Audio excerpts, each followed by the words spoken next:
We now come to the backbench debate on the Global Plastics Treaty, and I call Mr Alistair Carmichael, who will speak for around 15 minutes.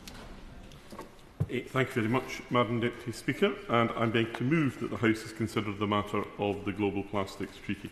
I would like to thank the Backbench Business Committee for making time available for this debate, and indeed for allocating it to a session in the main chamber itself. I think that is an important signal to say that this is something in which we as a House have a political consensus and to which we attach a great deal of importance. I'd like to thank also those other members who supported the application before the Backbench Business Committee, in particular my honourable friend from the South Cotswolds, who has a long and distinguished record on campaigning in this issue, but is unfortunately unable to be with us here today. I'd like to also express my appreciation for the support of the various campaigners, both organisations and individuals, who have kept this issue in the public consciousness for so long, and not always in the easiest of circumstances, in particular in relation to this turn of the wheel, the assistance of Greenpeace UK through their campaigner Rudy Schulkind. But in the past I had a private member's bill which was supported by a whole range of organisations, from the Women's Institute through to Friends of the Earth. Now that really is what you have to call a broad-based consensus. This debate today is a timely one. The next round of talks on the UN Global Plastics Treaty will be held in Geneva from the 5th to the 14th of August. The Government, I'm happy to acknowledge, have a good record to tell in this, and in fairness, they inherited a record from the previous Government, which also had accorded some political importance to this. But the message I really want the Chamber to send today is that the Government really has to do all that it can, and not just in presentation of the UK case, but in fact in the way in which we support others. For those of us like myself who come from island and coastal communities, the growth of plastic pollution has been obvious for years. Ahead of this, I got an email just a couple of days ago from a constituent of mine, Jim Chalmers, who said, "I can remember as a child beachcombing around the south end of Stronsay and coming across the occasional unfamiliar plastic bottle and being intrigued by its novelty. It might have been an empty washing up liquid bottle or of a kind unknown in our household, or even had words in a foreign language. Fast forward to 2025 and the position on the beaches around Orkney and Shetland's coastline, as is the case right around the coastline, I think, of all European countries, and the position is very, very different. Even when you go out on a beach and you think it looks pretty clean and pretty pristine, you start picking up the small pieces of plastic, and 10-15 minutes later you will have a carrier bag full of them.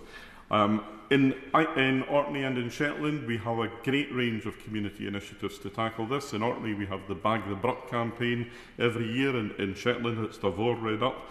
But despite the community effort, people going out, taking responsibility for stretches of coastline, picking up the rubbish, weeks later, it's as if almost nobody had ever been there. I think the tipping point for public consciousness in this was the Blue Planet series by Sir Richard Attenborough a few years ago. But that did then create sufficient public pressure so that in 2022 we had the decision of 175 countries to develop internationally legally binding instrument to address the problem of plastic pollution. And this matters on so many levels. And it's why I think in this treaty the word global is absolutely clear, central. Plastics as an industry emits more carbon than the entire global aviation and the entire global shipping industries. So the question I think that we should be looking at this moment in time is to ask ourselves, what exactly does good look like at the conclusion of the talks in Geneva? And for the purposes of this, I can't really improve on the very fine summary that has come from the Environmental Investigation Agency and Greenpeace in their briefing ahead of today's report. So we should be looking for a global target to reduce production of primary plastic polymers and related elements such as reporting and national measures. This question of reducing production is absolutely critical, and I will return to it in a minute or two. They also call, though, for clear and legally binding obligation to phase out the most harmful plastic products and chemicals of concern in plastics. A binding obligation to improve the design of plastic products and ensure they cause minimal environmental impact and safeguard human health, including supporting reuse. They look for a provision of ambitious finance, effective means of implementation, in particular for least developed countries and small island developing states. And finally, they call for the use of regular UN procedures for decision-making if all efforts at consensus have been exhausted. If we can achieve something along these lines in Geneva, then I think we will have some cause for optimism. Of course. I thank the honourable member very much for giving way, and I congratulate him on securing this really important debate. And he has outlined the important global action that we need to take on plastics. But does he also agree that this government's action to bring forward a deposit return scheme to ensure that we can recycle plastics, take them off the streets where they are currently ending up, and on the beaches that he also mentioned, does he agree that that will also help to address some of these issues? Properly constructed nationwide deposit return scheme. The experience in Scotland, shall we say, was not everything that it might have been, but properly constructed, that's absolutely critical. And I know, actually, because I see the Minister, I'm sorry, I can't remember her constituency now, she used to be from Wakefield, Coventry. I see the Minister on the bench, and I know she has a tremendous personal commitment to this, because it's about creating what we call the circular economy. And I know that's a commitment that is genuinely held within DEFRA as a department, and DRS would very much sit within that commitment.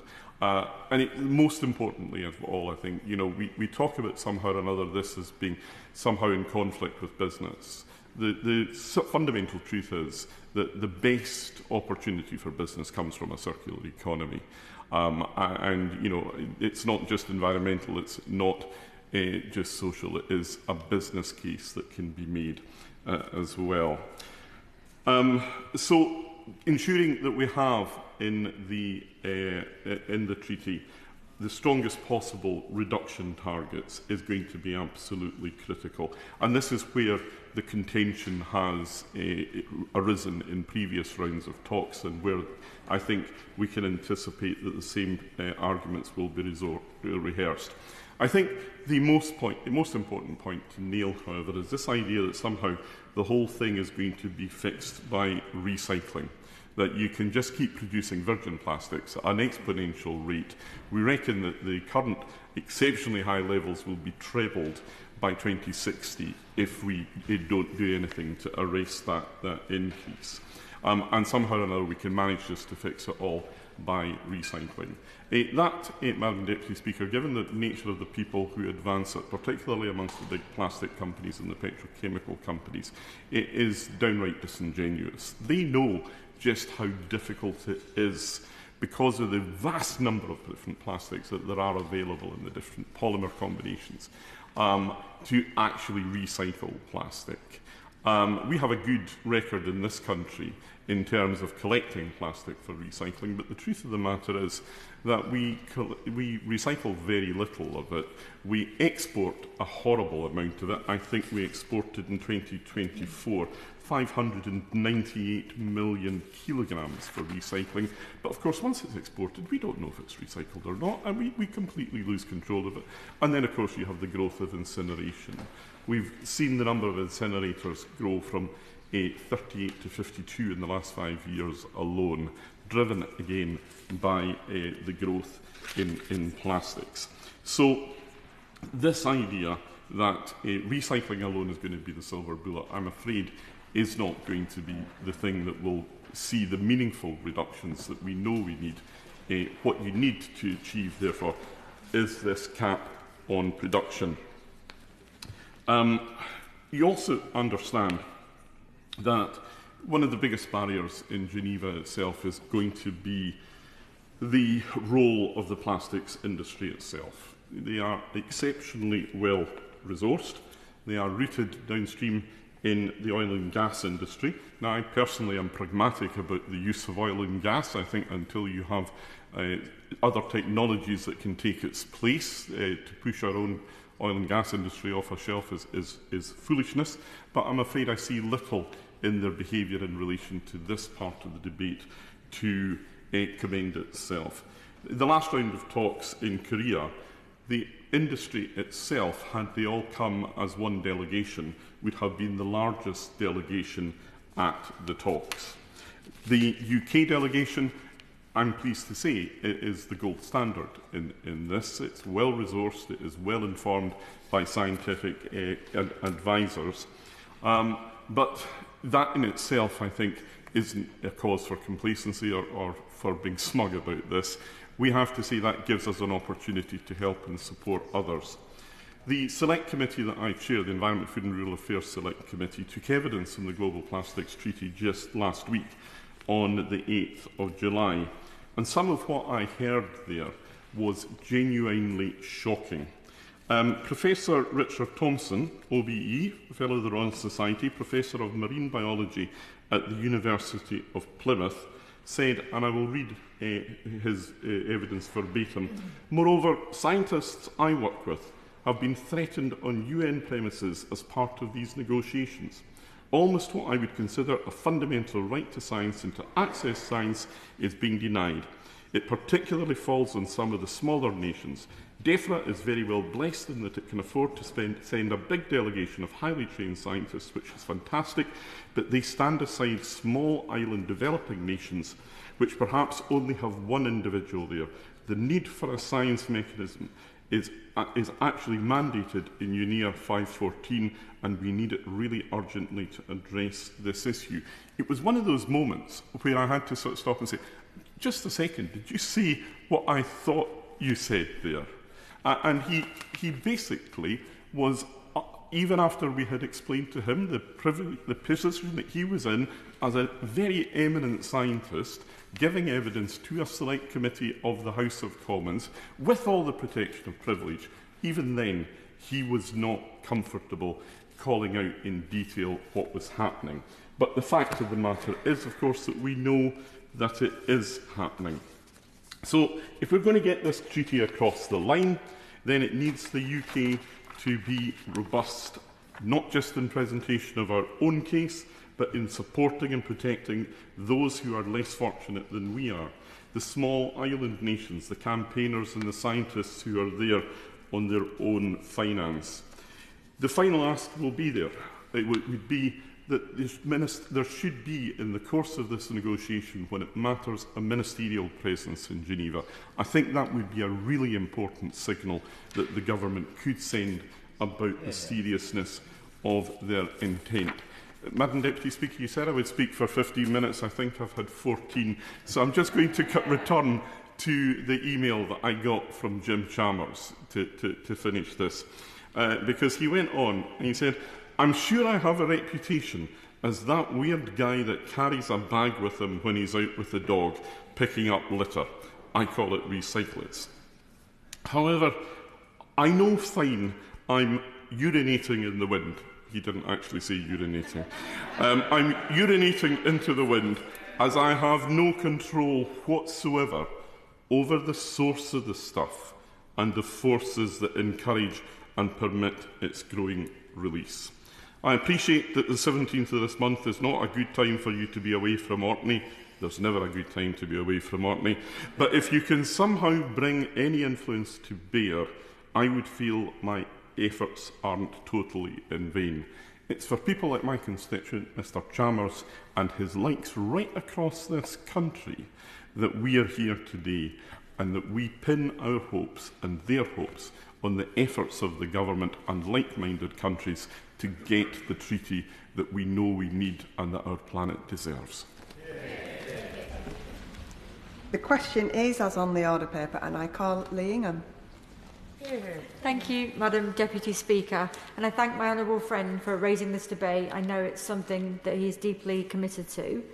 I want to draw attention today to a part of this crisis that's often overlooked but no less urgent, which is microplastics, and I know the Minister is very passionate about this too. These tiny fragments, so much smaller than a grain of rice, are right now everywhere. They've reached the depths of our oceans, they're at the highest mountain peaks, but the harm they cause is far from small. We know from science that microplastics are being eaten by fish, birds and insects. They harm wildlife from the inside out, disrupting feeding, damaging organs and carrying toxic chemicals. And that impact doesn't just stay in the wild, it spreads through ecosystems, through food chains and actually into our own bodies.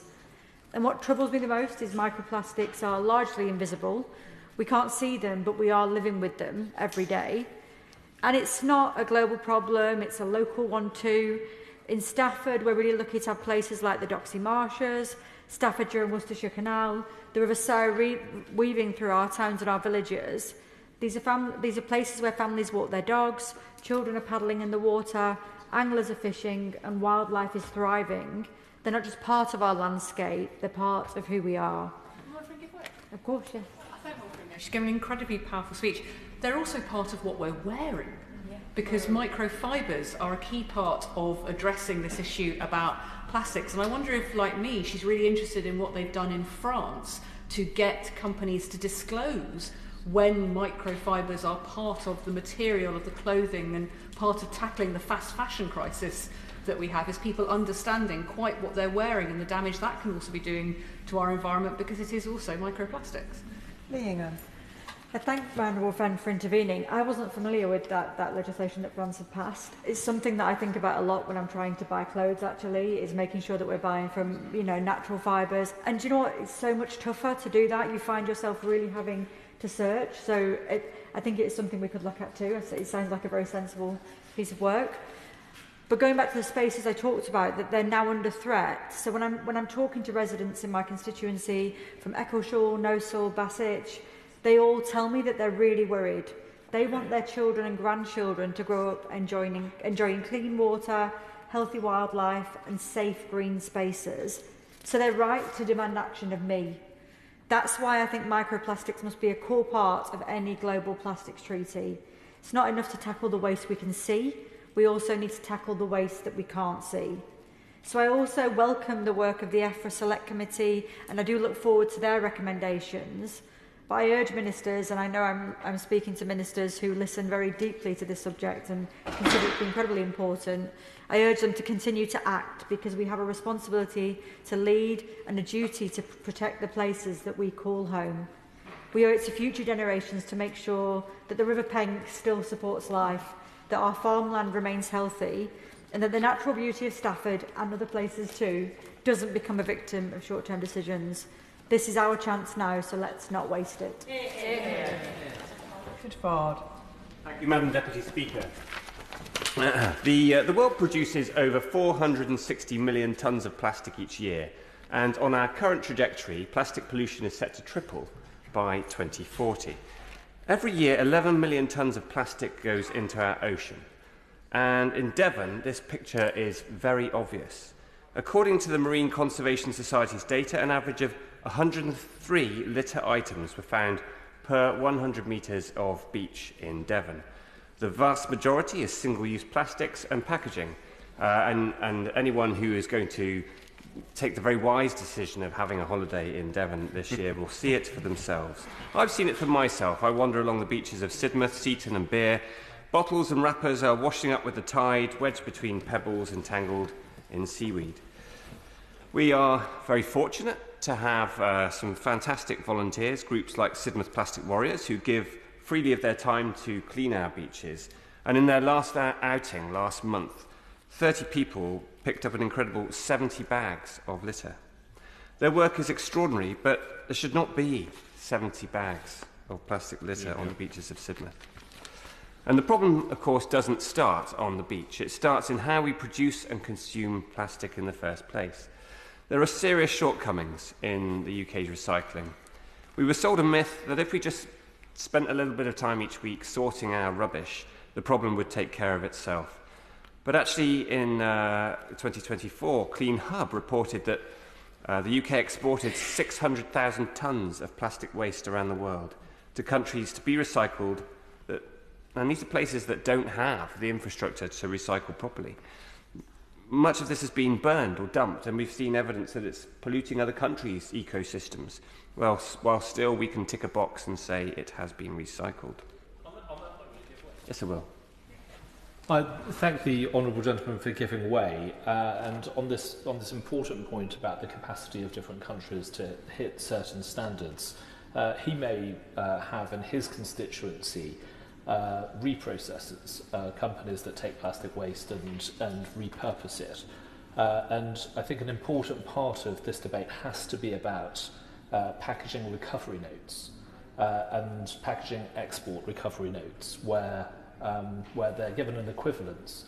And often waste is taken to countries like Turkey, which has much lower standards than in this country, which is bad not only for British businesses, but actually bad for the global environment. I think the government is actually working on this, and I'd love to hear a bit more about this from the Minister later.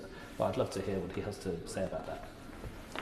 Well, he makes a very good point. The business of our standards being very different is one that we should look at first. These reprocessing notes plainly are something that need looking into, because we're going to have to go about some international negotiations to try to improve standards elsewhere.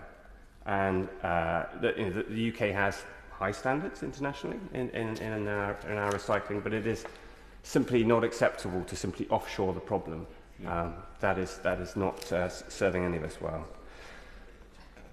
Plastic waste is not only a hazard to people, it is killing seabirds, hundreds of thousands of sea mammals, turtles and fish, and it's having a devastating impact on our environment more broadly. Yes, I will. Thank the honourable member for giving way. I just briefly wanted to ask him if he agreed that the government's banning of disposable plastic vapes is another way that we can help reduce some of this plastic waste that he mentions. She makes an excellent point. That is an initiative that I voted in favour of when it came before us. The banning of disposable plastic vapes was very welcome.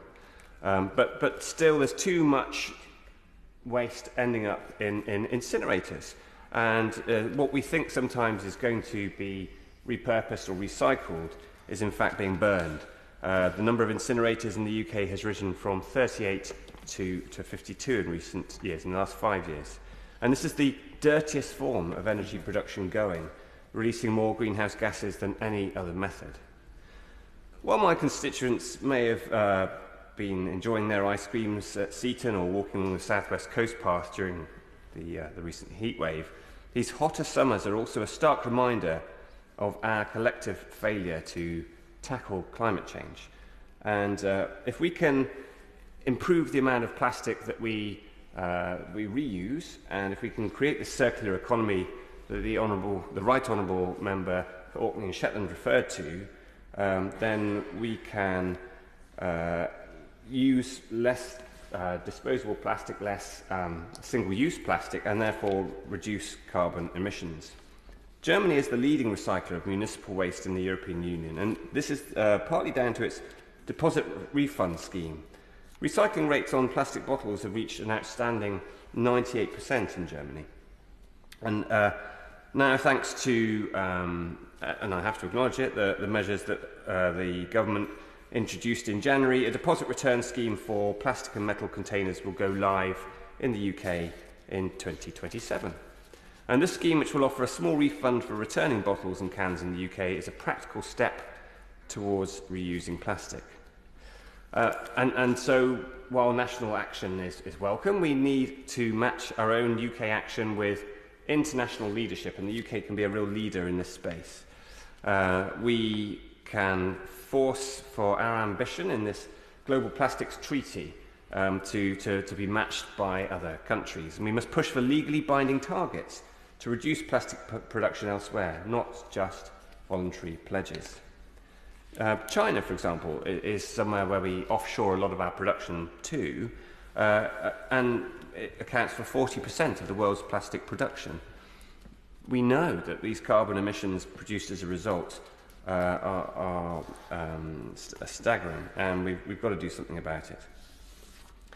If the government is serious about deepening ties with Beijing, they must also be serious about holding it to account, and that starts with applying pressure here at the Global Plastics Treaty negotiations next month. And as we know, the US President has never been a great advocate for tackling climate change or reducing plastic waste. And he made that abundantly clear in his attention-seeking stunt in February when he proudly brought back plastic straws. Earlier this month, the heads of delegation meeting that took place, we saw the US backtrack on previous positions, walking away from earlier commitments on control measures and financing and coming out firmly against plastic production caps. The Prime Minister has explicitly cited family values as a foundation of his strong relationship with the US President. Could the Minister then urge the PM to leverage that personal connection, ask the President to consider not just global leadership, but also the world that the family of the US President will inherit? I mean, we've got to consider young people in this picture, and for that we will need serious commitments, concrete commitments at the Global Plastics Treaty. Yes, I will. A very good speech, much of which I agree with. But does he agree with me that I'm sure, like him, he will visit many schools in his constituency? When he visits and speaks to young people, they are very, very concerned about the environment, particularly plastic pollution. And in many ways, our great hope is that their laser focus on this will ensure that future generations moving forward will ensure that policy does reflect that and ensure that plastic production is reduced compared to what it is at levels now. Well, the honourable member is dead right. And on the point about young people, I had children write to me from Sidmouth Primary School earlier in the year, and they were urging me to advocate for reduced plastic use and for cutting down our plastic use. I sort of quoted from what they'd written to me, and the Minister for Nature, who's not now in her place, summed up the debate with their words, so he's dead right. Let's be honest, voluntary efforts have failed. In the past 5 years, the WWF has reported that plastic pollution has increased by 50%, despite a 60% rise in national and voluntary initiatives. So this treaty must tackle the source of the problem, the production of plastic, and confront the power of the fossil fuel lobby, which is desperately trying to water down these talks. At the last year's round of negotiations, 220 fossil fuel lobbyists were present in Busan, and their goal was to protect their own profit, not the planet. We cannot allow short-term commercial interest to derail the long-term health of our oceans and communities. If plastic production triples by 2040, as forecast, if we don't act, then no recycling scheme will be enough. And to once again hand the last paragraph to those children at Sidmouth Primary School, they want to see deeds, not words. Thank you. I call Uma Kamran. Thank you, Madam Deputy Speaker. It's a pleasure to follow the Honourable Member for Honiton and Sidmouth. We usually sit together on the Foreign Affairs Committee, and nowhere is global cooperation more important than in climate work.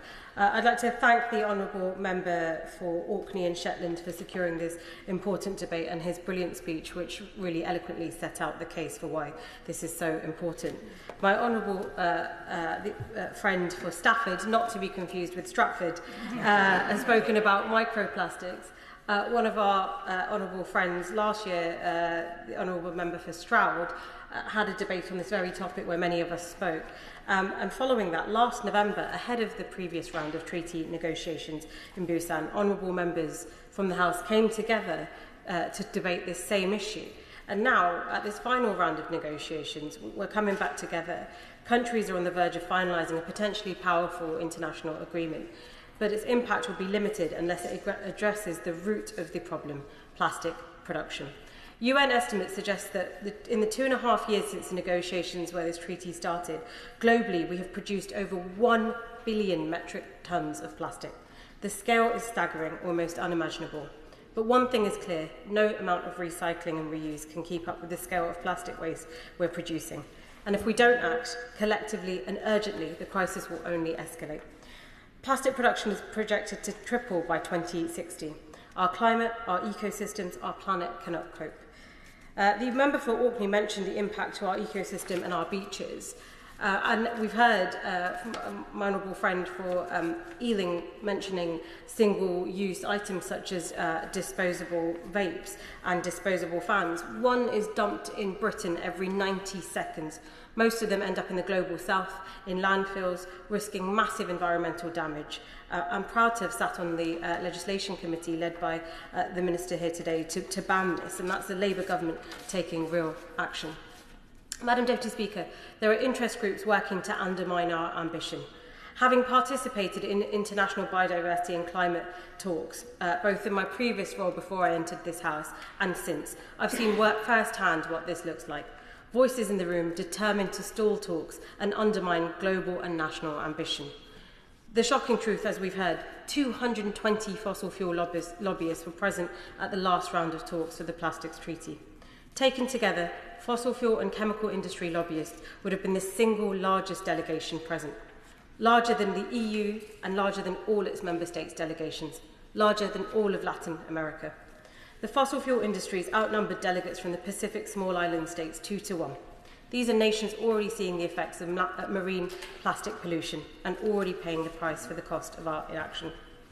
We cannot allow the voice of the fossil fuel industry to be louder than the cry of our planet, or more influential than the testimony of science. And we cannot allow it to be more powerful than the voices of our constituents and those wanting to create a more sustainable future for future generations. In London, we've shown that another future is possible, but it does require bold leadership. And we are one such example of this. We're the world-leading city in eliminating single-use plastics from large sports and music venues, including Abervoyage in my own constituency, to locally led movements like Plastic Free Forestgate, who work with businesses on the high street to get rid of single-use plastic items, and similarly Plastic Free Roman Road. I also have some eco-warriors in one of my local schools in Maryland. Madam Deputy Speaker, last week I met with a group of constituents from Stratford and Bow at the Climate Coalition lobby in Parliament. Mary told me that she was there to lobby for an end to our dependency on fossil fuels. She was there for her 4 grandchildren, for their futures. Madam Deputy Speaker, my constituents are clear. The time to act is now. We must put people on our planet before polluting industries.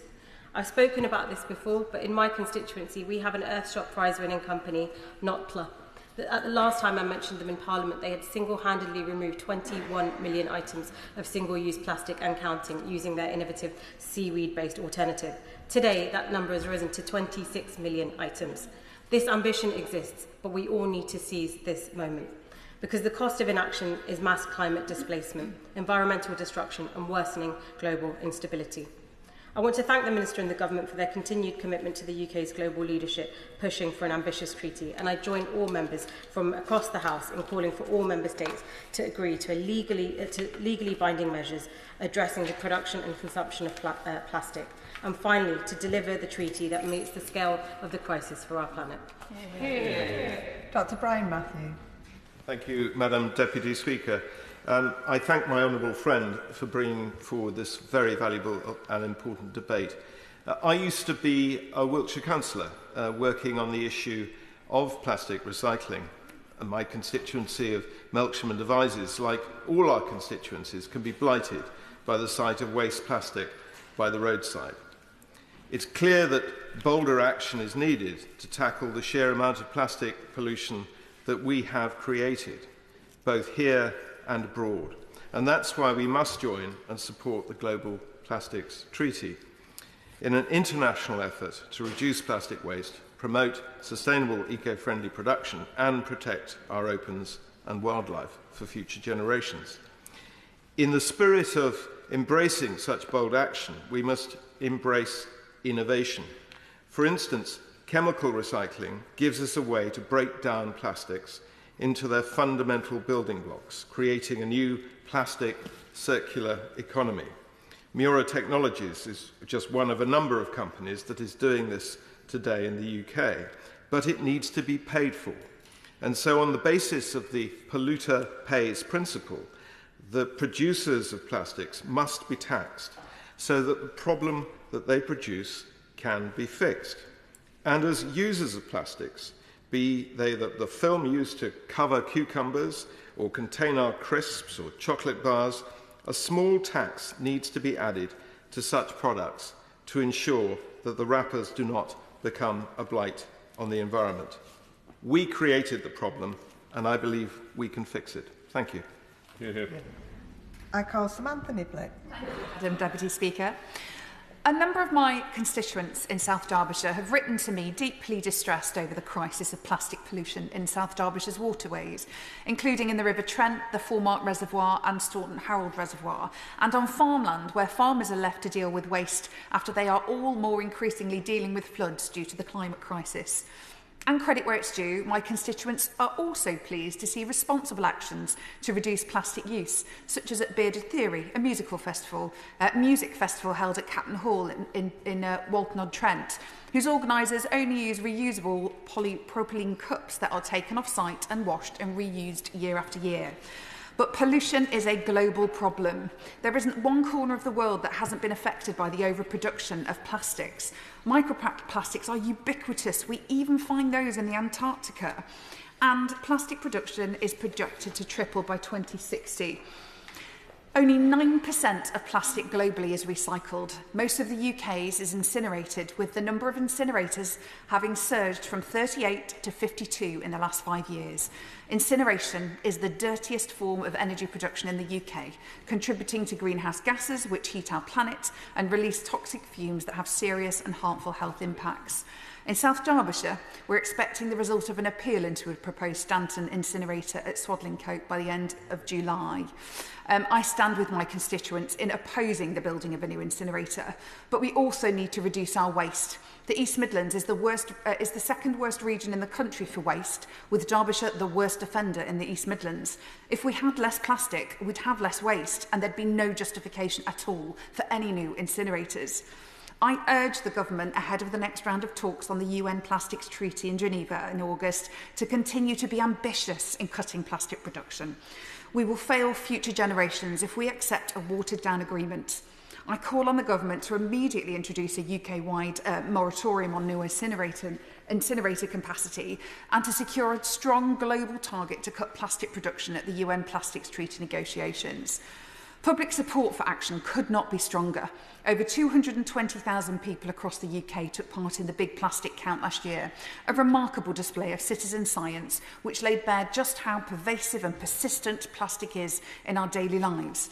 More than 600,000 have signed Greenpeace's UK's petition calling for a strong, meaningful treaty. That is a public mandate this House cannot ignore. As members of Parliament, we have a duty to act both for the constituents we represent today and for future generations to come. Plastic pollution chokes our oceans, poisons wildlife, and breaks down into microplastics that we find in our soil, our food, and our bodies. I urge the government to reject half measures. Let us seize this moment to put people and planet before plastic. Let's use this opportunity for green job investment and move further towards a circular economy that necessitates less packaging and secures a legacy that future generations will thank us for, instead of one that leaves so many young people fearful for their futures. We cannot let them down. Thank you. Bobby Dean. Thank you, Madam Deputy Speaker, and can I thank my honourable friend, the member for Orkney and Shetland, for bringing this debate. And if I can highlight one point he said in particular around the circular economy, if we get the regulation right, if we get the incentives correct, this is not only good for the environment, it can be good for business and the economy as well. And I think it's a really important point to keep emphasising. I'd like to use my short amount of time to talk about how we can connect this global issue to our local communities. Let me start with the global problem. Every year, over 12 million tonnes of plastic are dumped into our oceans. I did hear 11 million for my but it's obviously a huge scale, and it's not just a statistic, but it represents an utter crisis, and one that affects marine life, ecosystems, and ultimately us as well. And to many people, I think something like a UN treaty might seem a bit abstract and remote, and some will even go as far as saying, well, it's not worth the debate time in this chamber because it's too hard to imagine the average person bringing it up on the doorstep. But I don't think that's right. I don't think it's right because it matters, but I also don't think it's right because I think the population have shown that they do care about this issue. Honourable friend again mentioned the popularity of Attenborough's TV documentary and how that's ignited people. I certainly see that sort of issue raised time and again with me. But people should also notice the impact on their local environment. Unlike my honourable friend, I don't have oceans anywhere near my London constituency, but I do have I do have a beautiful chalk stream that runs all the way through it, and people, you know, they see the litter, they care about it, they see the plastic damage in particular, and we've been introducing new monitoring to our river recently to understand the damage that some of these microplastics can do. People are incredibly proud of their local surroundings, and I don't think it's too big of a step for them to think about the oceans across the world when they think about their local area as well. And as already been mentioned, it's not just adults are starting to care more. I think the next generation, for them, this is a totemic issue. I recently received a bundle of passionate letters from Year 4 class at Culvers Primary School. I'm going to say passionate because at times I think they were a little harsh on me. I'm not going to take it personally. I think they were directing their anger at politicians in general, but they were at pains to point out they don't think that we're doing enough and that we're not moving fast enough.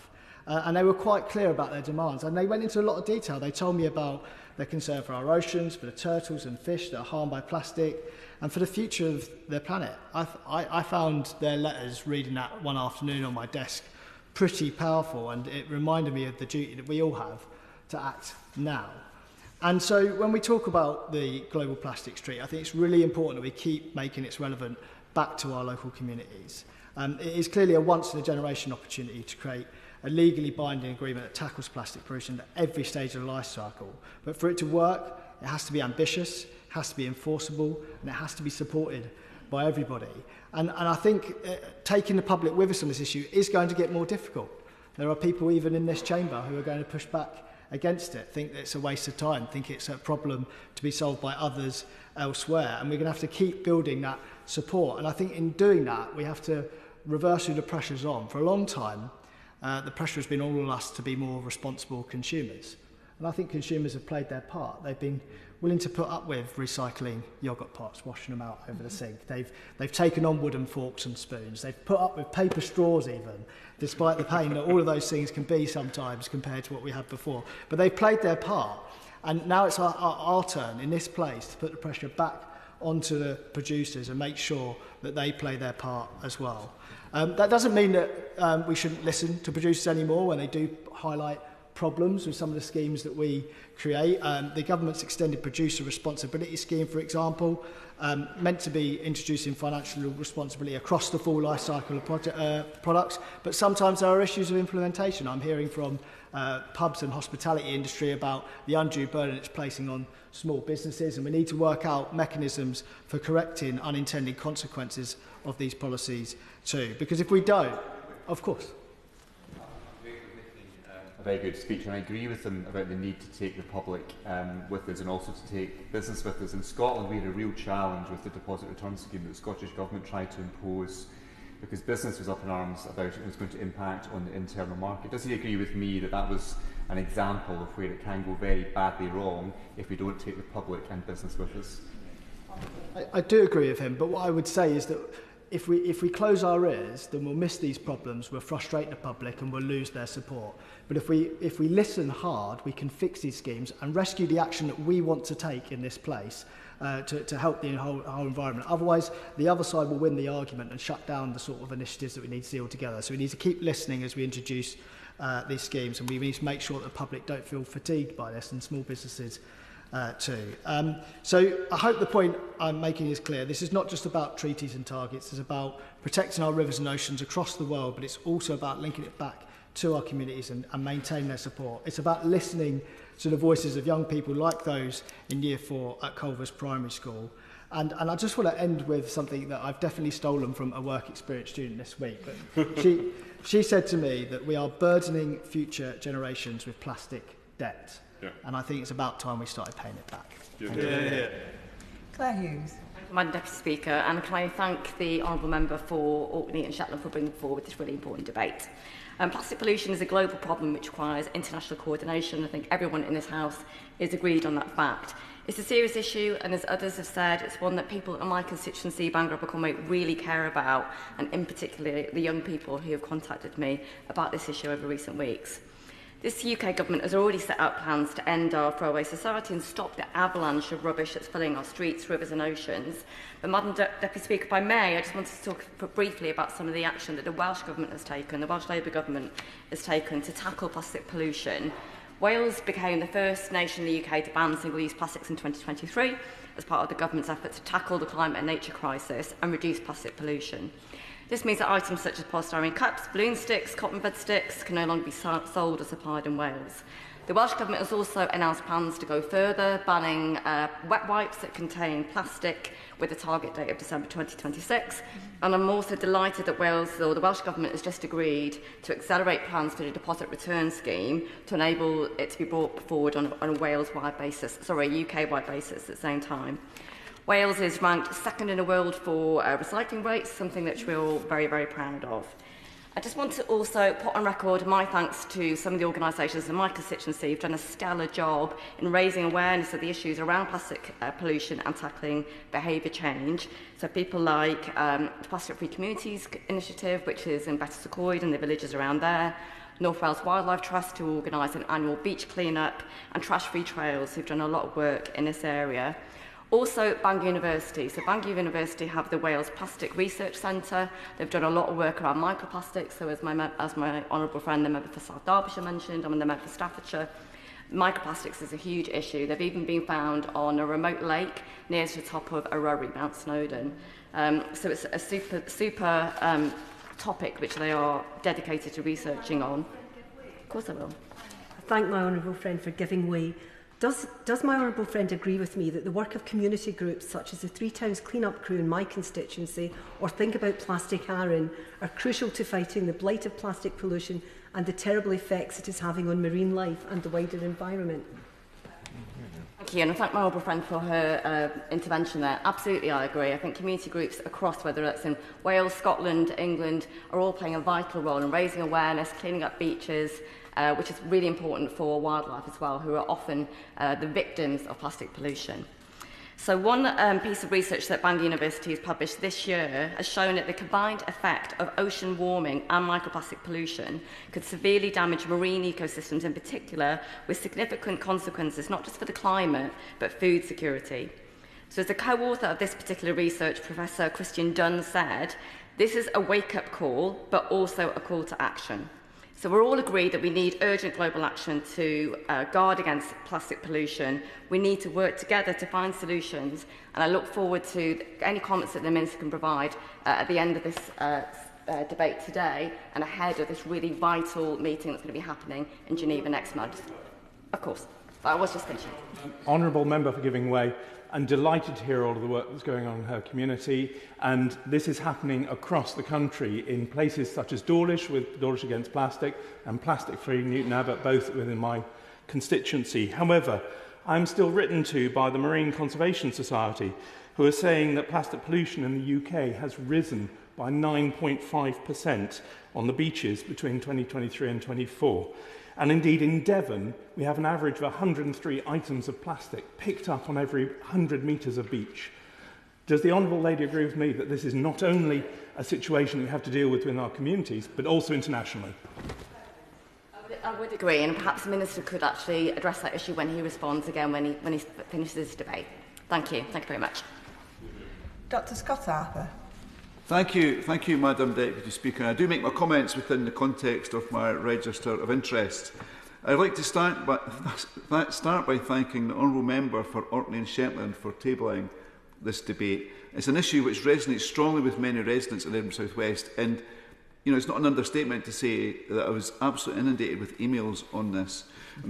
So plastics are everywhere, of course, as we've heard already. They're in construction, healthcare, Clothing, as we've heard, and furniture everywhere. It's estimated that around 14 million tonnes of microplastics are lying on the ocean floor right now, and the fashion industry are amongst the biggest sources.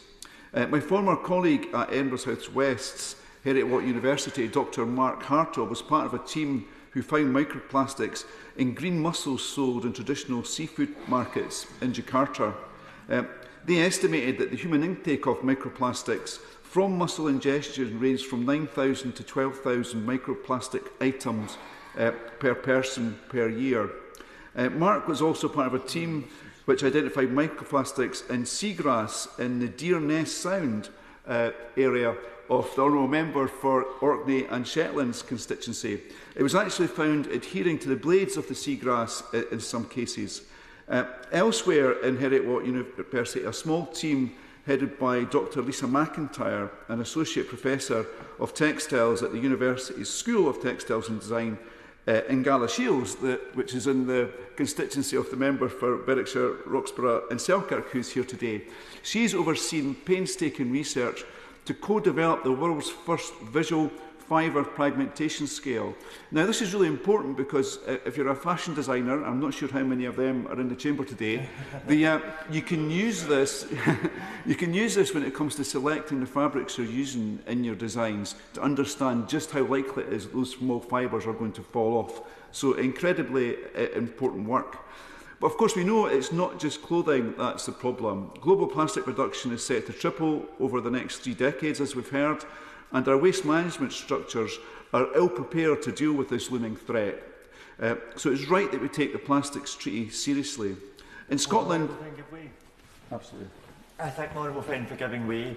Does he share my horror that global plastic production will have doubled by 2050? And he says that constituents in Edinburgh South West feel very strongly about this. I can assure him people across Edinburgh do. So does he join me in calling for a global plastics treaty that the government should take forward as a priority? And I thank him for his intervention. I absolutely agree, and I know this is an important point in his constituency because I can remember on Portobello Beach, people were really concerned about plastic cotton buds getting washed up, which thankfully through changes that's now much rarer, but it's still an issue. So in Scotland alone, it's estimated that we generate around 300,000 tonnes of plastic packaging items annually.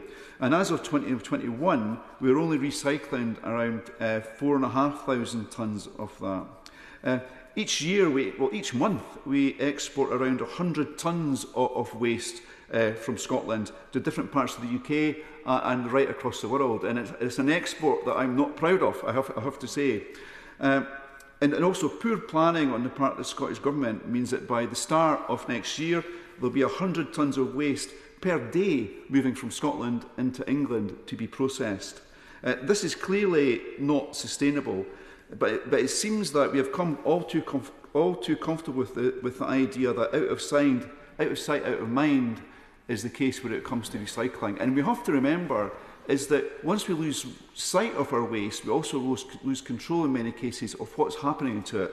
And this is an issue that many residents write to me about in particular.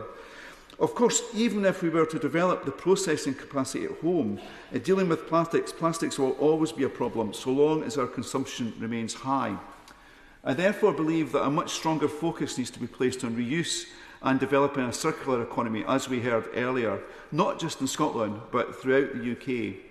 In my own constituency, I'm proud to say that I have several organisations which promote reuse, ranging from sharing libraries to repair and reuse charities. I recently spent an afternoon touring around one of these ventures called The Forge.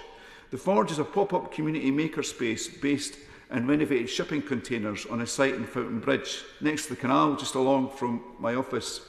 It provides tools, facilities and training to people from all walks of life, including students, artists, DIY enthusiasts and homeless people. When I visited, there was a young man who was making a hat block. I thought this was for him to store his hat on, but he actually intended to make a pirate hat for a pirate festival of all things. I did Google where this pirate festival was, but it turns out pirate festivals are quite common things, so it could be almost anywhere. So as well as the hat block, I also yeah, thank you. I also saw tables being made, chest of drawers being constructed, and even kitchen utensils. So more initiatives like this can drastically cut our over-reliance on plastics by empowering us to create our own long-lasting alternatives, reusing materials, and developing lifelong skills in the process. Another charity in Edinburgh South West, which is under a little bit of pressure just now, is Foursquare's Edinburgh Furniture Initiative. They sell largely used furniture and household items, and they use that income, which is a non-trivial amount of money, to help solve Edinburgh's housing crisis. It's an absolutely fantastic project. But as I noted earlier, the plastic consumption and processing economies operate across borders, making this an issue which requires a truly joined-up approach. That is why I fully support the Deposit Return Scheme, which covers the entirety of the UK, and look forward to its introduction in 2027. This may not be quick enough for some people, and I do respect that, but we have to balance the pressing need for change with the economic realities that many small businesses face as they adapt to these new regulations. And I have to say, others have already said this point, but if you want to see how not to do this, please just look to the Scottish Government. It was an absolute embarrassment, absolute embarrassment. But proper consultation is absolutely important, and I think Scotland has shown that. At a global level, I am proud that the Government has fully recognised the importance of tackling plastic pollution through internationally binding treaties. At the UN talks held in South Korea last year, we supported a draft text of legally binding global reductions in plastic production and phasing out certain harmful chemicals and single-use plastics. Unfortunately, a consensus could not be reached, largely due to the usual suspects, amongst whom China and Russia, all pushing back against these targets. The negotiations will remain highly contentious so long as these economies, which are heavily reliant on plastic as part of their economy, want to hang on to it. Having read Dr Lindner's edits to the EFRA committee earlier this week, I think an inclusive tier model could go some way towards resolving these disagreements if we can't get them to be as bold, these countries to be as bold and ambitious as the UK is, I hope. Some may see this as a compromise which lets major polluters off the hook, but I believe international cooperation is vital, with similar models have worked well in terms of getting these nations signed up to some kind of baseline target. This would help break the deadlock and allow high ambitious states, like the UK I hope, to set and hit bolder targets by leading by example. Something is better than nothing. We must make progress on this issue, and a global treaty is essential if we want to protect our planet and the health of future generations. Thank you, Madam Deputy Speaker. Alex Serble. Thank you, Madam Deputy Speaker. And also delighted to see my honourable friend with whom I served in the opposition DEFRA team for 3 years is responding to this debate, and I look forward to that.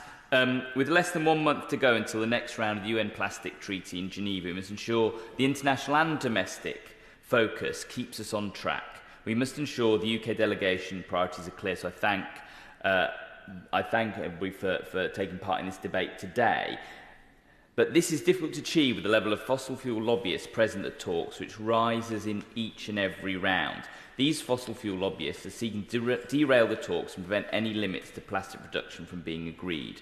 We have seen this before with the tobacco industry. We cannot allow private interests, which is damaging to health, to take precedence over the mismanagement of plastics, plastic leakage into the environment, and associated colossal greenhouse gas emissions.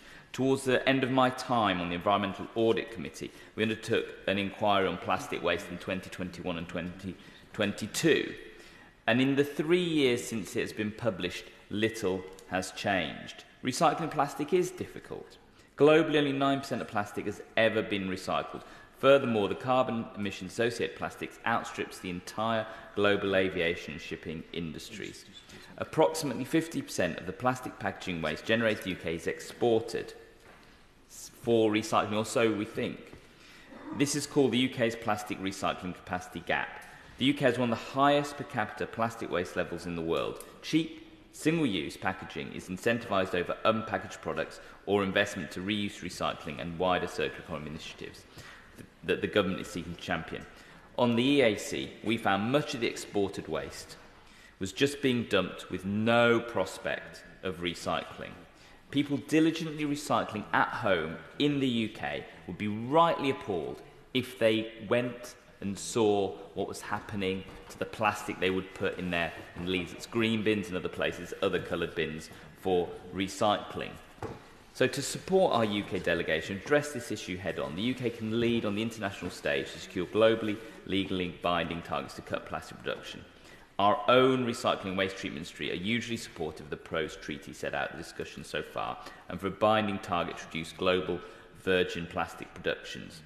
But hand in hand with that, the government needs to support policy measures necessary to make it workable in practice. If the government's developed a clear roadmap for implementing the policies required to deliver a domestic circular economy for plastics, it could make a binding target to reduce virgin plastic production viable on the ground. This could also set out clear policy interventions to stimulate end market demand for recycled plastics, in turn creating the conditions for major new investment in plastic sorting and reprocessing infrastructure to end the plastic recycling capacity gap in the UK, create jobs here in plastic reprocessing and ensure the quality and actually to ensure that plastic is being recycled, not just being dumped. This would be a great British plastic initiative. With the UK currently exporting approximately 50% of the plastic packaging waste, we must also out proposals clamping down on illegitimate exports of plastic waste being dumped overseas. While the vast majority of plastic waste export from the UK is for reprocessing managed in an environmentally sound manner, there have been instances in the past few years where illegitimate exports of low-grade plastic have been dumped or burned overseas. A robust and properly resourced regulator can be empowered to enforce the right standards and clamp down on illegal waste exports. We must end plastic dumping. The UK government has already implemented strong steps to improve the quantity and quality of plastic sent for recycling. However, governments need to address fossil fuel influence in politics, particularly in the international plastic treaty negotiations. This is the only way in which to deliver a circular economy for plastics. Unfortunately, there needs to be sustainable long-term demand for any recycled product to be created. Otherwise, we're going to carry on with the unsustainable practice of using virgin plastics and the international influence of that industry on our UN processes. Thank you. I call Liberal Democrat spokesperson Vera Hobhouse. Thank you, Madam Deputy Speaker. First, I warmly congratulate my honourable friend, my right honourable friend, the member for Orkney and Shetland, for securing this important debate. And I thank all members this afternoon who have contributed. Rarely do I have the privilege to be part of a debate where there is such complete overall consensus, although I haven't quite heard the front bench of the Conservative Party yet. But I'm assuming that there is a very broad consensus here, which should give the government a strong hand to be a tough negotiator in the global plastic treaty talks. Global plastic production and waste have doubled in the last 20 years, and most of what I'm saying, Madam Deputy Speaker, now has already been said this afternoon, but such is the beauty of wind-up speeches. Over 12 million tonnes of plastic, according to my honourable friend, the member for Carshalton and Wallington. I have another statistic for him. In 2023, the BBC reported that there were more than 170 trillion pieces of plastic floating in the world's oceans. This is no way of treating our precious planet, and indeed it is putting countless species at risk of extinction. The Global Plastics Treaty offers a unique opportunity for a global United Nations-led treaty to hold all countries to a high common standard of plastic consumption. This treaty would create a level playing field to incentivize and support international action, forging a clear path towards a future free from plastic pollution. We Liberal Democrats have been instrumental to the campaign to finalise this treaty and are looking towards next month's negotiation in Geneva to hopefully reach a breakthrough. There is a great degree of consensus on this issue, not just in this chamber. The majority of the UK public, the majority of member states' governments, the business community and civil society all pushing in the same direction. Over 100 countries support a legally binding global target to cut plastic pollution. The UK must retain its level of ambition on this key point. I'm one of 90 MPs who have signed Greenpeace pledge saying, I support a strong global target to cut plastic production. 250,000 people also took part in the Big Plastic Count last year, an initiative run by Greenpeace and Everyday Plastic, which counted each piece of plastic to show the scale of this crisis in the UK. And indeed, we have heard from many members about how concerned the public is about this issue, their constituents, and how they take part in these clean-up actions. Greenpeace are rightly concerned that with each round of talks, there are more fossil fuel lobbyists who are seeking to derail negotiations and prevent any limits to plastic production from being agreed.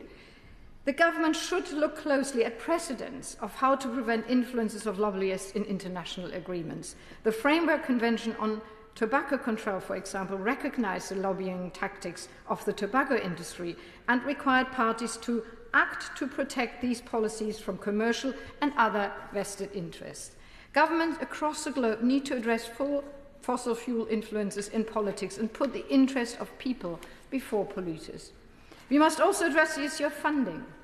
A sustainable treaty that is built to last for future generations needs to include a strong, dedicated, multilateral fund. Without a substantial financial package, the treaty will impose obligations on countries, particularly in the global south, that will struggle to comply with it. The reality of the climate crisis globally means that countries are going to have to find money to clean up the mess that polluters have created. The government should look for ways to place this financial burden mainly on the plastic industry that have made billions of profits from it. And I do recognise that, of course, it is important to work with industries, but it is ultimately a principle of polluter pays. But, of course, we need to bring industry with us as well in order to make it practical and create solutions that are actually going to work and are not just a flop. I want to touch, Madam Deputy Speaker, on one issue that hasn't been mentioned before, but it's a constituency issue. It's an issue that a constituent has raised, and that is plastic pollution in chewing gum, an issue I was alerted to by one of my Bath constituents, Kia Carney, who is the founder of the plant-based chewing gum company Nude Gum.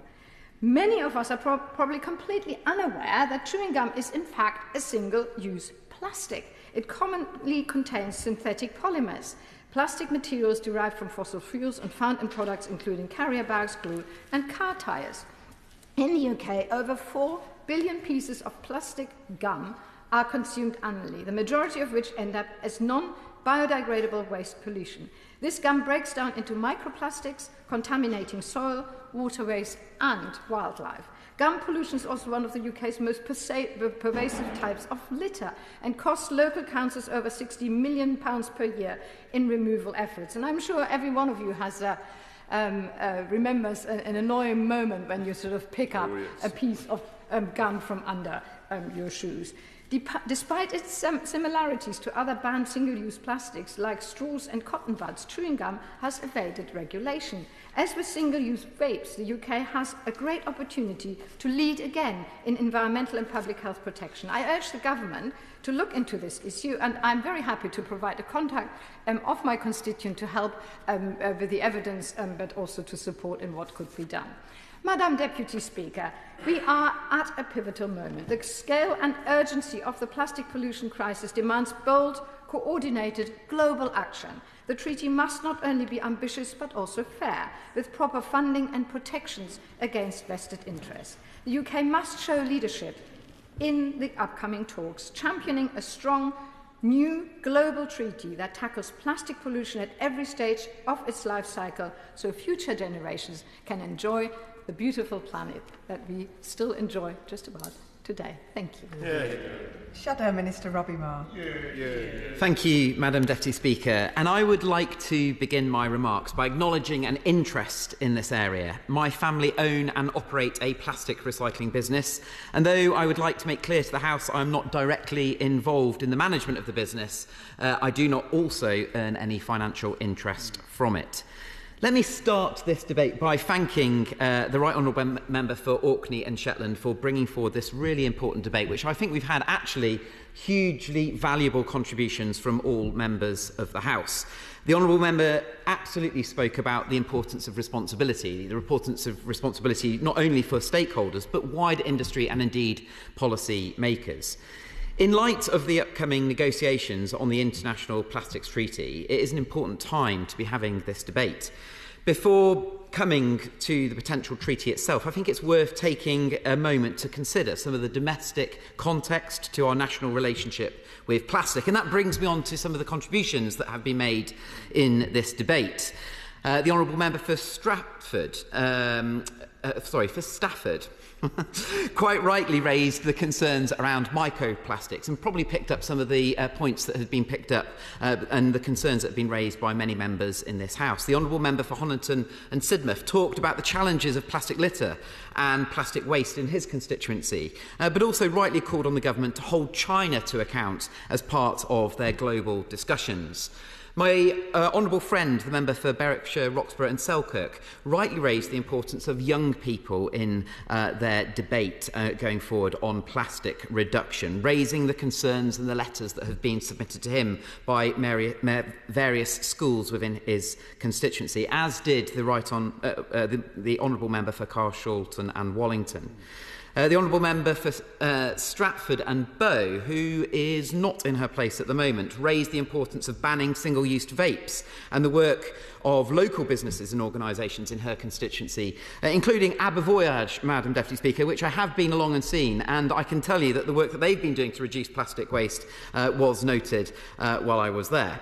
The member for Merkston and Devizes focused on regulation and the importance that this place can have on bringing forward our influence on the Global Plastic Treaty. And the Honourable Member for South Derbyshire rightly raised her staunch objection to incineration of plastic waste. And I absolutely agree with her, because in my constituency of Keighley and Ilkley, we had a planning application approved for an incinerator by Labour-run Bradford Council, something that I've been staunchly against. And I wish her well in her local campaign. The Honourable Member for Bangor talked about research undertaken by Bangor University, including Christian Dunn, and I hope that the Minister will be looking at that research that was referenced in the speech. And the Honourable Member for Edinburgh South West, coupled with his neighbour for Edinburgh East, talked about the importance of progressing conversations to get the Global Plastic Treaty to have more focus on it from concerns that are raised by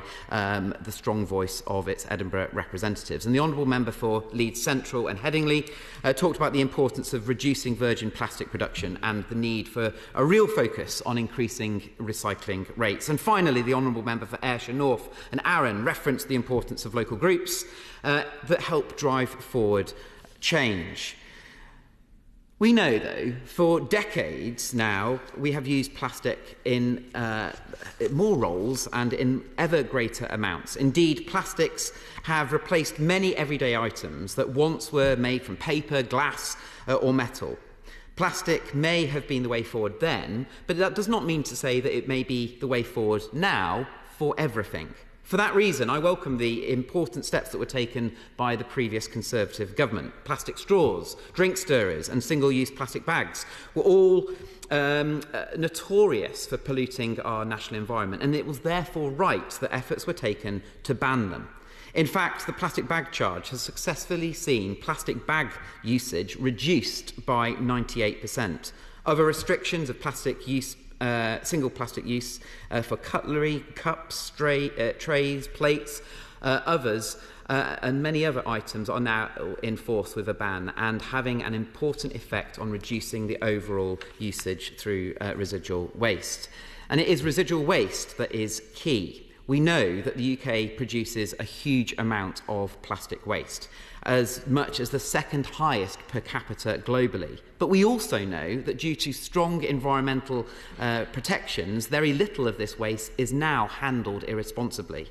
But that, of course, also indicates that there is always still more to be done.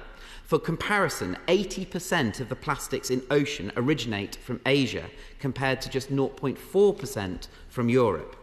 Reducing residual waste must be the key pillar of any international treaty on plastic waste. The government, the previous government, understood this when it legislated to halve residual waste through the Environment Act. And I trust that the Minister will be able to reassure us that this remains the key goal of this government. I will give way. Thank the Honourable Member for giving way. He's talking well about the general state of plastic in the world, but the debate title was about the Global Plastics Treaty, so I wonder if he can confirm whether his party supports the UK being a signatory to that. I will come on to those points. As I wanted to outline the nature of the debate that has been taking place, because I think it's important to recognise the contributions that have been made by all members in this House. We know that reducing our plastics usage is vital for two key reasons. The first is the impact on the environment. It is estimated that as many as 1 million seabirds die a year as a result of entanglement in plastic. In fact, the weight of plastic in the oceans at current rates of increase will outweigh all fish by 2050. Plastics also pollute our inland waterways, having a detrimental impact on nearby areas, especially when we consider the long-term chemical effects of decomposition. The second reason I believe that we should aim to reduce plastic waste use is the growing body of research showing long-term exposure to plastics, particularly microplastics, as was referenced by the Honourable Member for Stafford, is bad for our health. Everything from hair loss to fatigue to heart conditions and strokes have been linked to microplastics.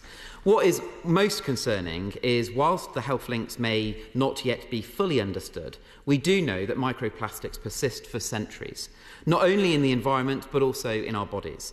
As we use more plastic through our lives, these levels build, potentially increasing the risks.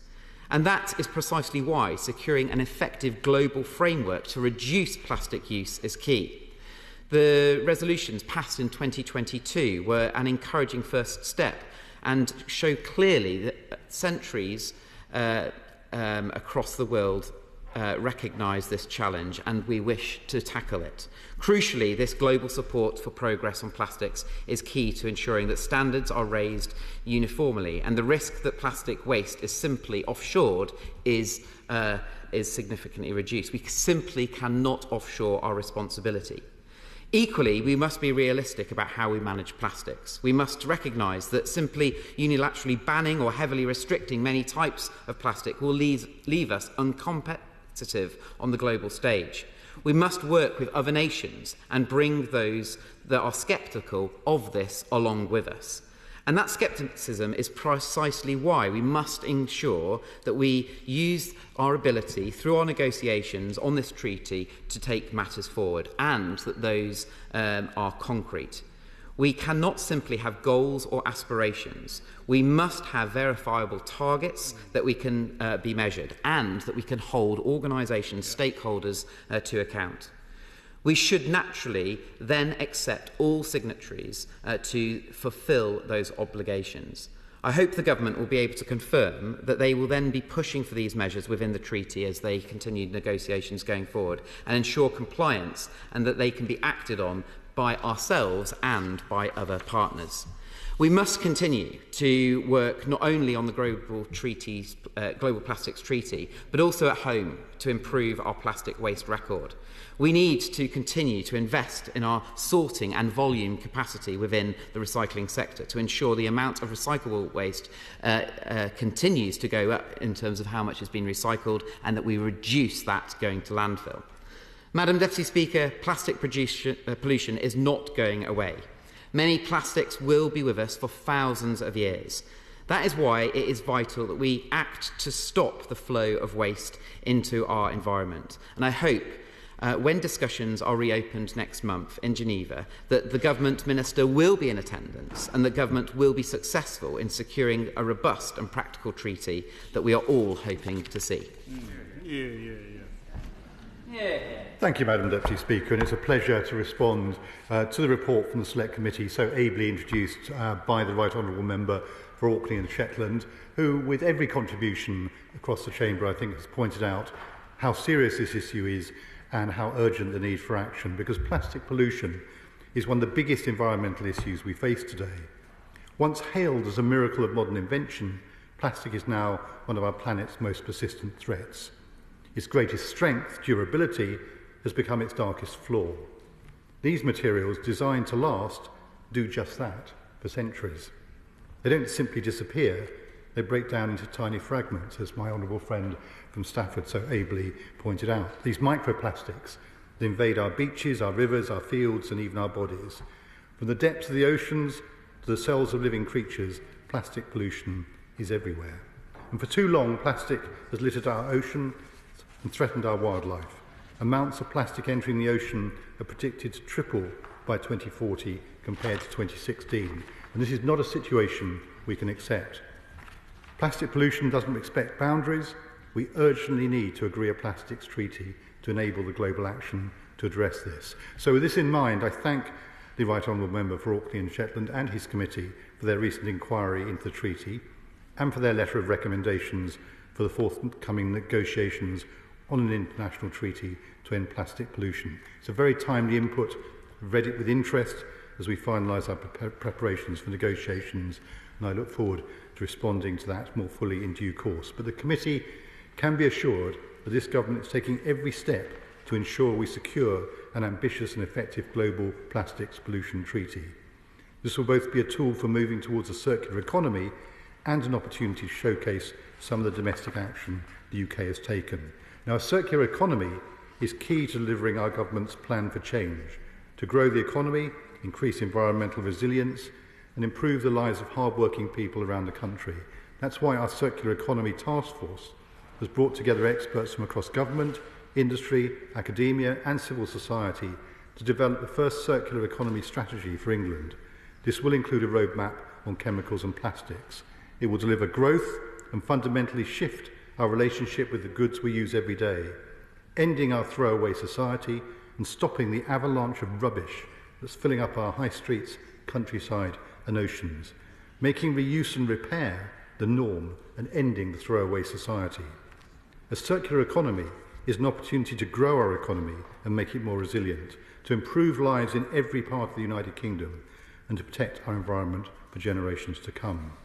Now, domestically, the government is already working with the devolved governments to legislate for the ban on wet wipes containing plastic across the UK. And for the 1st of June this year, the sale and supply of single-use vapes was banned across the UK. The deposit return scheme for single-use plastic and metal drinks containers in England, Northern Ireland and Scotland will launch in October 27, which will drive our efforts to stop litter filling up our streets, rivers and oceans. And I'm grateful to the points made by my honourable friend, the member for Edinburgh South, on the story in Scotland. Additionally, the extended producer responsibility for packaging came into effect on the 1st of January of this year, and this will move the full cost of dealing with household packaging waste away from local taxpayers and onto the packaging producers themselves. And I was pleased to hear the comments from my honourable friend from Bangor Aberconwy about the great successes that people in Wales, the Labour government working with people in Wales on issues particularly around recycling. Certainly will. Thank the Honourable Member for giving way. The EPR scheme is obviously welcome and these benches know the intention of it, but there does appear to be some unintended effects of it as well, not only impacting on producers but small businesses, hospitality businesses in particular. They've raised their concerns. Will you carry on listening to try and adjust the scheme so it works for them as well? I thank the Honourable Member for his point. Of course, absolutely. We're always working in collaboration. We'll do everything we can to make sure. But it's an important principle that's been established, and I'm determined to make sure it is successful. Now, next month, at the resumed 5th session of the Intergovernmental Negotiating Committee, we will have a once-in-a-lifetime opportunity to agree an ambitious and effective international agreement to end plastic pollution. We want a treaty that tackles the full life cycle of plastics and promotes a circular economy. And the UK has been a key advocate for an effective treaty throughout and is a founding member of the High Ambition Coalition to End Plastic Pollution, a coalition of nearly 70 countries from across all regions of the world. At INC5, the UK joined with over 80 other ambitious countries to make clear the weight of support for an ambitious treaty. And recently at the UN Ocean Conference in Nice, we joined nearly 100 countries in signing the Nice Wake-Up Call for an ambitious international treaty to end plastic pollution. These demonstrate the commitment to reaching an agreement at INC 5.2 in August and demonstrates the weight of support for an ambitious treaty. And I'm proud of the leadership role which the UK has taken in the negotiations. And we continue to take significant action to drive ambition and demonstrate leadership. Certainly. He's right to highlight the leading role the UK has played on this, both the current government and particularly the previous government too. But the last negotiations and the last progress towards the treaty came to a halt because Russia, Iran and Saudi Arabia basically imposed a time limit which meant the treaty couldn't be agreed. What discussions are taking place behind the scenes to ensure that countries like those three and others are not going to do the same in terms of stalling our agreement on this treaty this time? Well, I'm grateful for his well-informed intervention. I can assure him that negotiations and discussions are going on and we're determined to make sure that we get a good outcome. As well as leading early work to develop criteria for problematic plastic products, since the second negotiating session, INC2, the UK is also co-leading work with Chile to progress discussions on product design and co-leading work with Panama on releases and leakages of plastic. And my ministerial colleague, I would happily give way. I'm sure he's aware that His Excellency the Ambassador of Ecuador is also chairman of the UN Committee on Plastics. Can I ask, is he working with His Excellency the Ambassador? Because he's in London, he's doing incredible work on this area, and I hope the government, our government, is cooperating with him, and also he's working, looking forward to the day when Ecuador can join the TPP.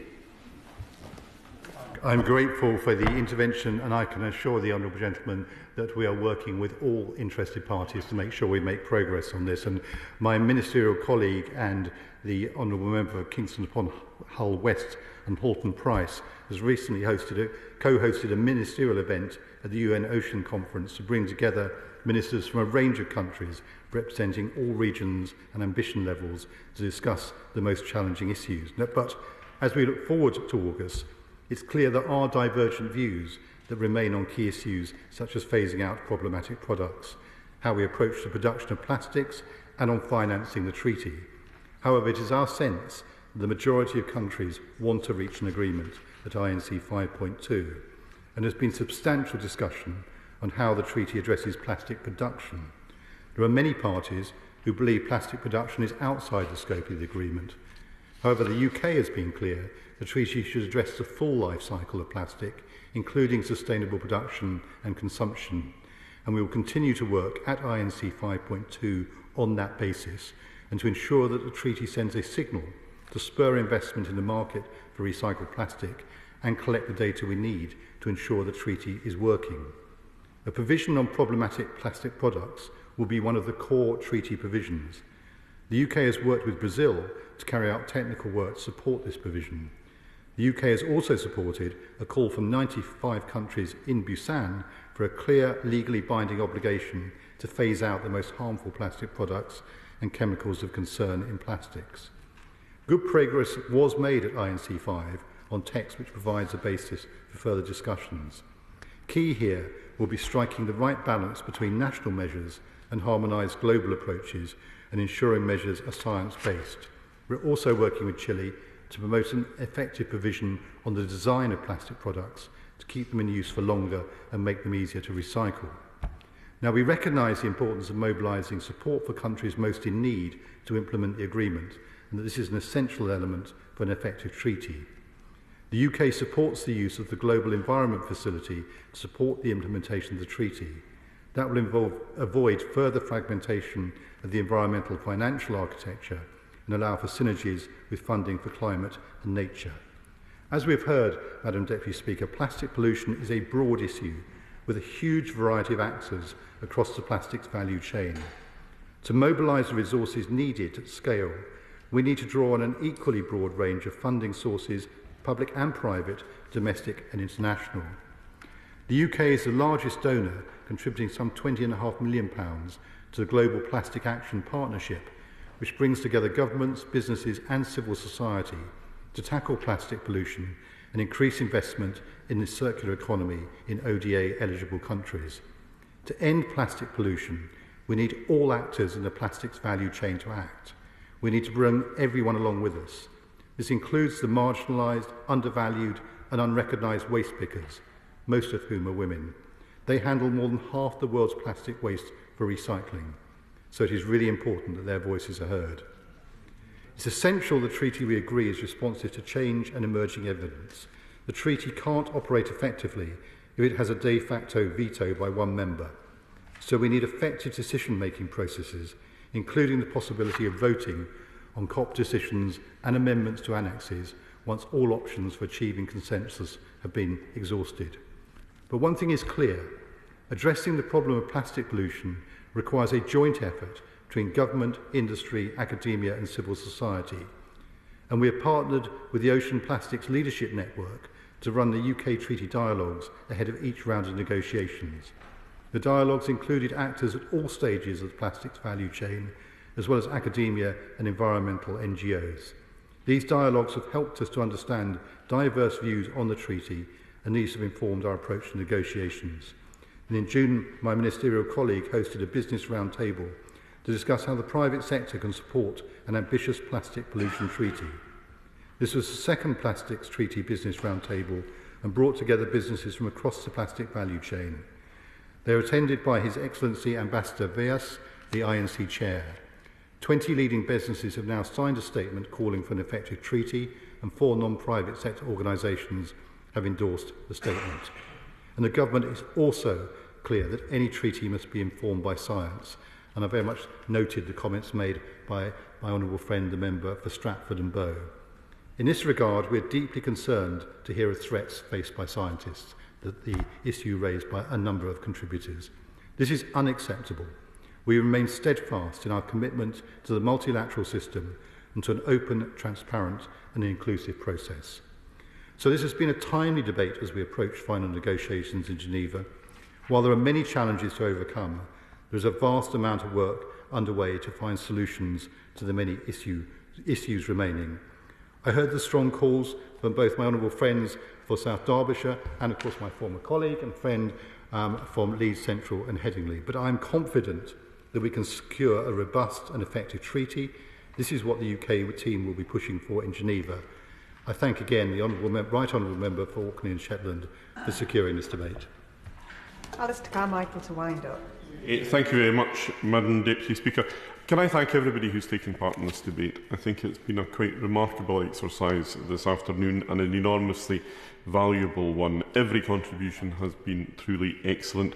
We've heard from members representing seats in Scotland, Wales and England. We've not had anybody from Northern Ireland, but I think we should place on record that I've seen the Honourable Member for Strangford has been in Westminster Hall this afternoon. It's also been remarkable, I think, for the fact that at a time of year when we all get a bit tired and scratchy, we've had remarkable consensus and good nature. So, in closing the debate, I actually want to address myself not just to the people in the chamber, but those who might be watching from outside. The evidence session that we had within the Select Committee last week wasn't an easy one to pull together, especially when it came to bringing corporate interests in. Coca-Cola turned up, and to their credit, they had a decent story to tell. INEOS turned up. They might have had a good story to tell, they might not, they couldn't quite remember. The people that we really wanted to get was Unilever. But apparently everybody in Unilever had gone to India for the day, so they couldn't appear before the Select Committee. We shall return to this. They can run, but they can't hide. What I want to say, though, is that we've seen in the past, not just the national, but the corporate influences who have stood in the way of progress.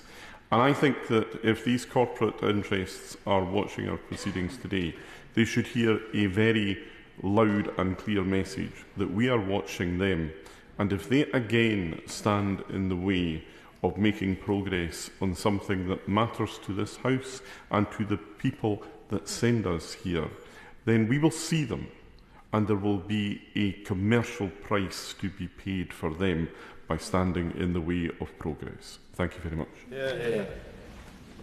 The question is, as on the order paper, as many as are of that opinion say aye. Aye. Of the contrary, no. I think the ayes have it. The ayes have it. And I'll just give the Chamber a few moments to clear before we continue with proceedings.